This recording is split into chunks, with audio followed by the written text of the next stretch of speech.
Welcome back to The Mind, a podcast series by the Ramakrishna Vedanta Centre, New Zealand. A conversation at the meeting point of modern science and the contemplative traditions of yoga and Vedanta. I'm Rama, your host. We've met the eye maker that amplifies our experience. Today, the group goes upstream of it, to the very first worker that touches an experience before anyone else gets hold of it. Manas, the restless, scanning, processing mind. The part that's checking your phone before you're fully awake. Here's the quietly radical claim of this episode. A great deal of what we call anxiety, overwhelm, even unhappiness, doesn't begin in some deep wound. It begins in something far simpler, scattered attention. And that means the first thing to fix is often not your life, but your focus. Manas, processing, attention, and fluctuation. Let's join them. The same room, early evening. Phones have been placed face down on the side table, a small ritual that has quietly developed. James looks tired, but engaged.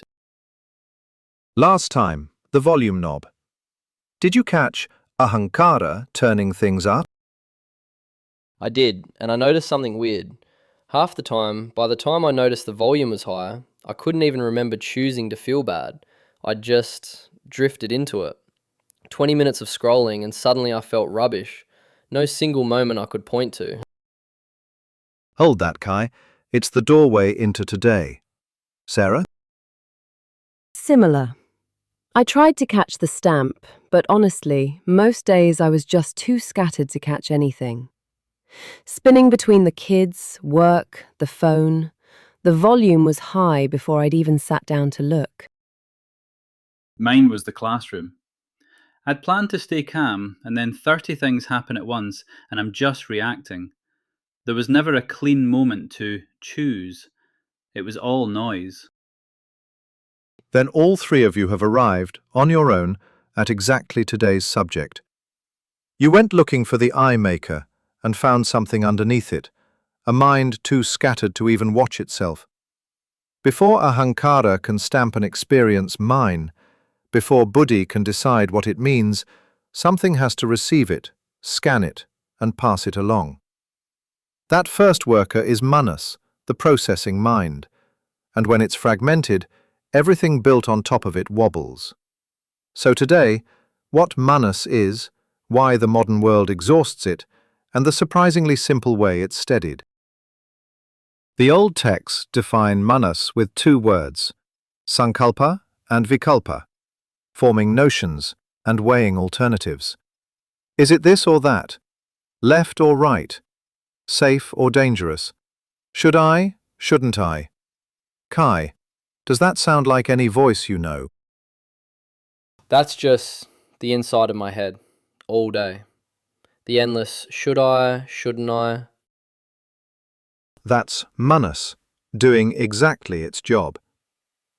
Picture it as a radar, a beam constantly sweeping the environment, detecting signals, comparing them to what it already knows, flagging anything that seems important. Fast, mobile, never still. And here's the crucial thing. That scanning is not a defect. James, if a fight broke out at the back of your class, would you want your radar to notice? Instantly. That's the whole job. Catching what needs catching. Exactly. A creature that couldn't shift attention, detect novelty, and react to change wouldn't survive an afternoon. Manas is meant to be mobile. But, and this is the whole lesson, there's a world of difference between responsive flexibility and compulsive scattering. The first serves your life, the second shreds it. A radar that sweeps when needed and rests otherwise is healthy. A radar that can't stop spinning, that jumps at every flicker, exhausts the whole system. And I think most of us are living in the second mode without realizing it's even a mode. We just think, I'm a scattered, anxious person. That's the trap, Sarah. We mistake a state of manas for a fact about ourselves. I am scattered feels like an identity. But it's just an untrained radar in an environment built to keep it spinning, which is the next piece. Manas, left to itself, leans outward, toward whatever is stimulating, pleasurable, threatening, or new. For most of human history, that tendency was kept in check by simplicity. In a quiet village or a forest hermitage, there just wasn't much for the radar to chase. Silence and routine let it settle. Kai, describe your first 10 minutes awake. Honestly. Alarm. Then I'm already on the phone. Messages, notifications, some news headline, a video, 3 group chats, before I've even sat up. So before your feet touch the floor, Manas has already swept across, what, dozens of objects? Each one yanking the beam. Check this, react to that, compare. What's this? Never resting on anything. When you say it like that, it sounds insane, but it's just a normal morning. It's a normal morning, and that's exactly the problem. The modern environment isn't neutral. It is engineered to capture Manas. The pull on your attention is the actual product being sold. And scale that across a whole day. Screen to conversation to task to screen, the radar dragged outward at every turn. That isn't just tiring, it fragments the whole instrument. Sarah, you said you were too scattered to catch anything. Here's why that matters so much. Because if Manas is a mess, everything after it is working with mess. Precisely. Watch the cascade. Scattered Manas feeds buddhi, your decider, a jumbled half-picture, so its judgments get worse. Buddhi's confused output reaches ahaṁkāra, which is now jumpy, tagging half-processed scraps as my crisis, and chitta, your memory, stores a stream of shallow, anxious, fragmented impressions, which then condition tomorrow to be just as scattered. So you end the day with a low background hum of overwhelm and anxiety, even when nothing is actually wrong. That's it exactly, that nameless I'm frazzled and I don't even know why feeling. And here's the liberating part, James. That feeling is usually not a deep existential crisis. It's an input problem. Manas is overloaded, and everything downstream is amplifying the noise, which completely changes the first thing you reach for. You don't need to analyze the meaning of your life or do deep work on your identity. You need to steady the radar, fix the input, and the whole chain calms. I want the science on this because phones are bad is the kind of thing adults say. Fair, Kai, and the science is unusually clear. 4 findings. 1. Attention is a limited resource. You genuinely cannot fully process everything at once.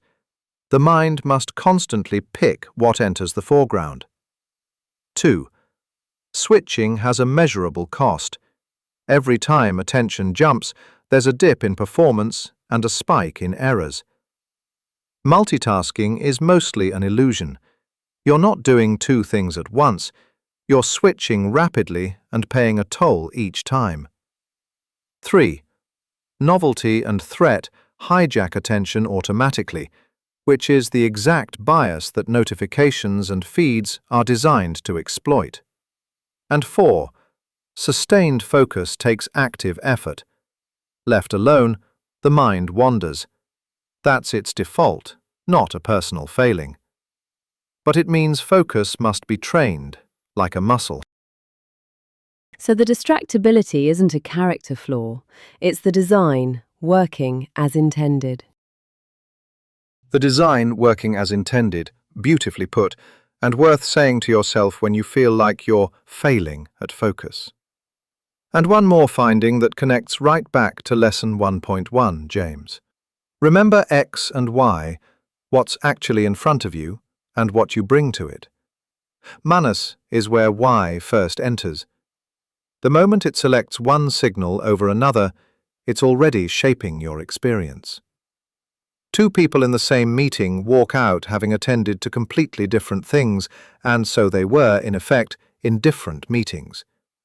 What you attend to is the world you end up living in. This is where I get skeptical. The traditional answer is sit still, breathe, repeat a mantra. It sounds almost too simple to take seriously against all this. I love that you said it, James, because this lesson is precisely where the simple practices get their teeth. They look quaint. They are actually precision tools aimed straight at manas. Take repeating a word or name, japa. What does a scattered radar lack? A single thing to settle on. It's chasing everything. So japa hands it one steady object to return to, one sound, one rhythm, again and again. In the signal language we've been using, it's like a clear carrier tone that the system can lock onto, so the noise stops dominating. And when you let that repetition ride gently on the breath, slow, around 6 breaths a minute, the restless sweeping settles into one calm oscillation. The whole instrument starts to cohere.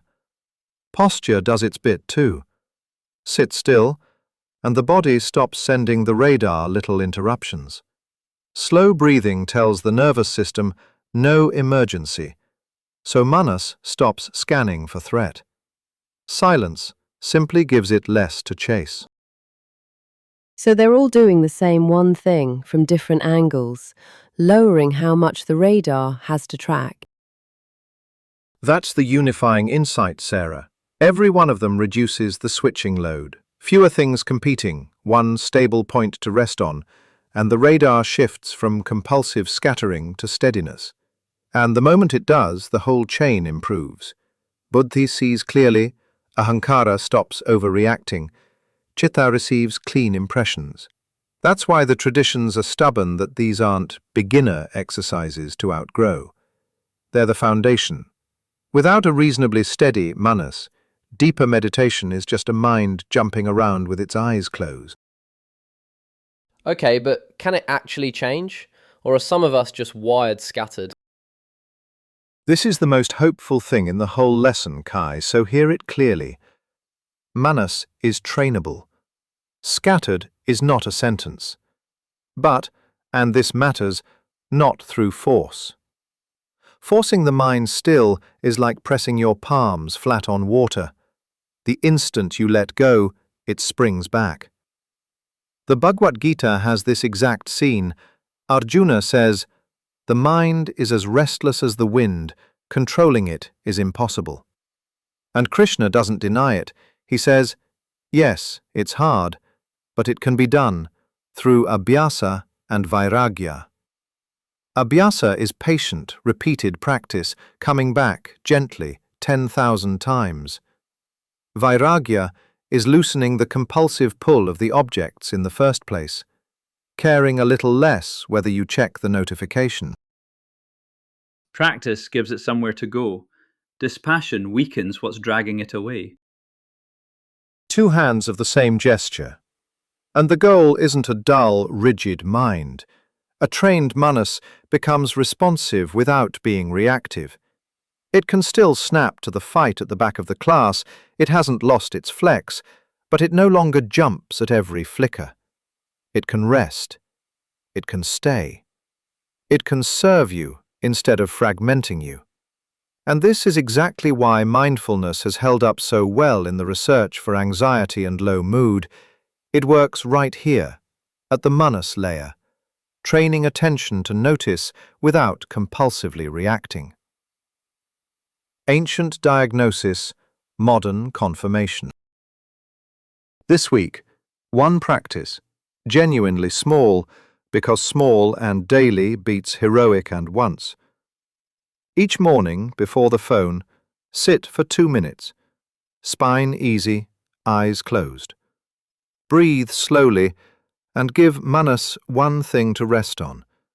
The feel of the breath, or a single word repeated quietly. When it wanders, and it will, constantly, don't scold it. Just bring it back. The bringing back is the exercise. That's abhyasa in 2 minutes. Sarah, yours is a switching fast. Once today, do one thing only, wash the dishes, or listen to one child, with the phone in another room. Notice the pull to reach for it. That pull is Vairagya's training ground. You're not banishing the phone forever. You're showing the radar it's allowed to rest on one thing. One thing at a time. Phone in another room. That alone might change my afternoons. James, before your hardest lesson, 30 seconds at the door, 3 slow breaths, attention on one point. You're steadying the radar before you walk into the noise, so you respond instead of just reacting. And notice afterward whether the lesson felt different to run. Pick up the reins before the horses bolt. I'll try it. And Kai, the morning scroll. Just delay it. 2 minutes of breath first, then your phone. One experiment, one question. Does the day start differently when manas gets to settle before the world floods in? Breath before phone. Honestly, the hardest one you've given me, which probably means it's the right one. The resistance is the measurement, Kai. Tell me next time whether 2 quiet minutes changed anything. Because once the radar can rest, the next worker can finally do its job well. The one that takes what manas presents and decides what it means. That's buddhi. And it's where we go next. And that's the radar. The restless, scanning mind whose scatter is not a flaw in you, but an untrained attention living in a world built to capture it.